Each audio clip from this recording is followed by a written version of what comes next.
안녕하세요. 법률사무소 기린의 건설분쟁 전문 변호사 최은영입니다.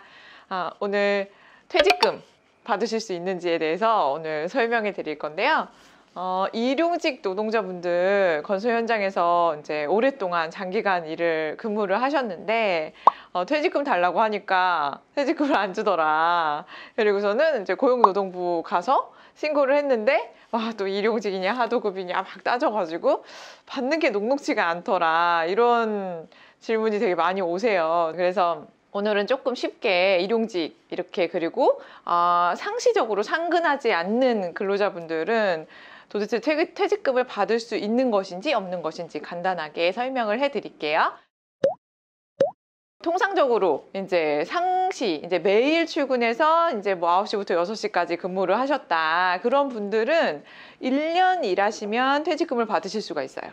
요즘은 이제 네이버에 퇴직금 계산하면은 이제 계산도 막 다 해가지고 나오던데요. 1년 일하면 이제 1개월치 월급이 퇴직금으로 나온다. 이렇게 생각을 하시면 되거든요. 2년 일하면 2개월치 월급이 나온다. 이렇게 생각을 하시면 돼요. 그래서 상시 근로 하시는 분들은 이제 그 퇴직금 받는 게 이제 너무나 당연하기 때문에 크게 걱정을 안 하셔도 되고, 심지어 뭐 근로계약서나 뭐 합의서 등으로 퇴직금을 받지 않겠다라고 약정하셨어도 퇴사 전에 약정하신 부분이라면은 그런 약정은 무효라고 보고 있어서 퇴직금 청구하시는데 크게 문제가 없습니다. 그런데 이제 우리는 이제 조금 어려워지는 게 이제 일용직 분들, 그리고 어떤 사업장에서 요청이 있을 때마다 이제 나와서 이제 근로를 간헐적으로 해주신 분들, 이런 분들의 경우에 제가 1년 넘게 근무를 했는데 퇴직금을 받을 수 있나요? 네, 그게 굉장히 궁금하시잖아요. 그 기준이 있어요. 기준이 어떻게 되냐면 한 달 동안 4주 동안 간헐적으로 나와서 몇 시간을 일을 했는지 그 시간을 모두 합쳐 보니까 만약에 40시간이다.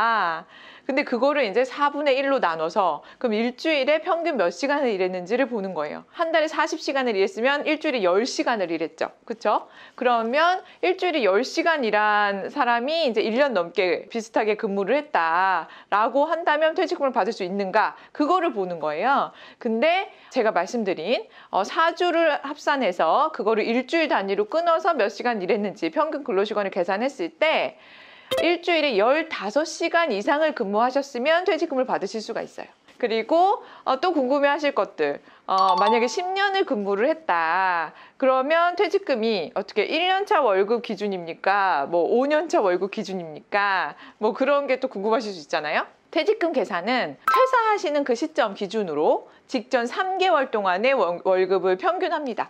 그래서 그 3개월 동안 받으셨던 급여, 그거의 평균치만큼을 이제 일하신 횟수만큼, 그래서 10년 일했으면 10달치를, 20년 일하셨으면 20달치를 계산해서 퇴직금을 받으실 수가 있다라고 생각하시면 돼요. 근로하신 일수나 이런 것들은 뭐 4대 보험이나 이런 근거들로 세금 납부하신 내역이나 이런 걸로 증빙을 할 수가 있는데요. 그런데 만약에 그런 증빙도 없다, 회사에서 안 해줬다라고 하신다면은 뭐 일지나 회사에서 근로를 제공하신 내역 같은 거를 입증 자료를 좀 챙기실 필요가 있겠고요.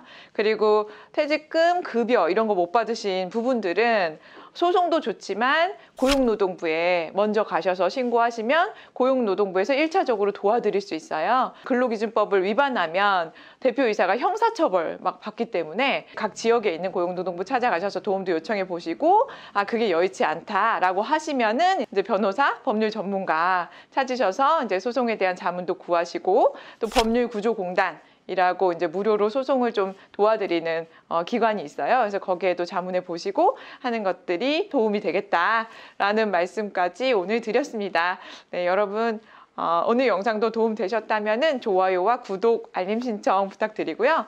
궁금하신 내용은 저희 법률사무소 기린 카페에 가입하셔서 남겨주시면 언제든지 친절하게 설명해 드리니까 카페 질문이나 댓글 남겨주시면 제가 답변해 드릴게요.